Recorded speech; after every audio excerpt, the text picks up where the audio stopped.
So what about animals?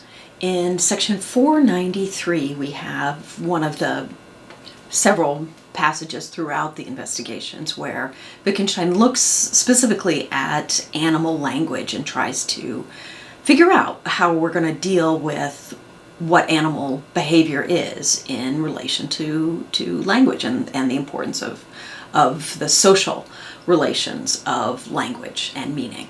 So here's what he says. One says, "The cock calls the hens by crowing." But isn't all this already based on a comparison with our language? Don't we see all this quite differently if we imagine the crowing to set the hens in motion by some kind of physical causation? But if it were shown how the words "come to me" act on the person addressed, so that finally, given certain conditions, the muscles of his legs are innervated and so on, would that sentence thereby lose the character of a sentence for us? And here and elsewhere, Wittgenstein is distinguishing reasons and justification from causes.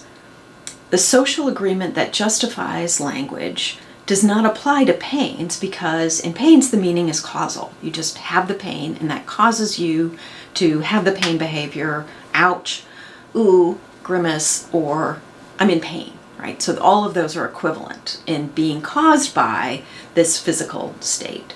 They're not justified by language because my pains are private and you don't share them. So, it's a matter of language. If animal communication is causal, like pains, then it seems like it would lose the character of language. But Wittgenstein is not saying that crowing is causal any more than he's saying that "come to me" is causal. He's saying, maybe "come to me," we can imagine that "come to me" is causal, in which case it seems like it might lose the character of a sentence. The concern here is the question of whether the crowing is social or causal. Is the crow calling? Only by comparing it to the way we use language. "Come to me." We can't know what the crow is doing because we don't speak crow. And in this, it's like what Wittgenstein says about the lion. If a lion could talk, we wouldn't be able to understand it. And we can't understand it because we don't share its form of life. We don't know what's meaningful for the lion, so we can't understand what its we couldn't understand what its language would be.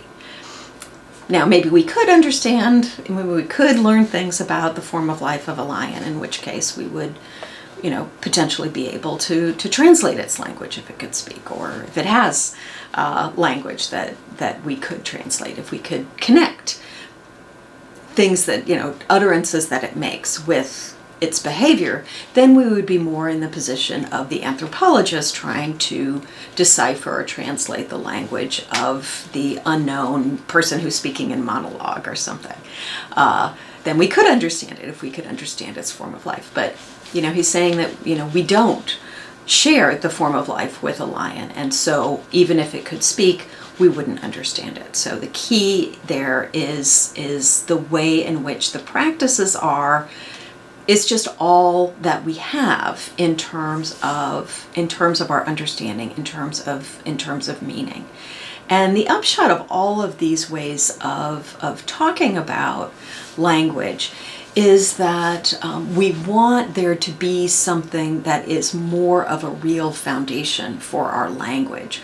We want there to be reality or essences or consciousness to be the ground of our meaning.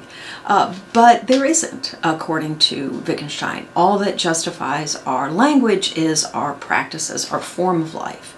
This is how we do things, and our spade is turned.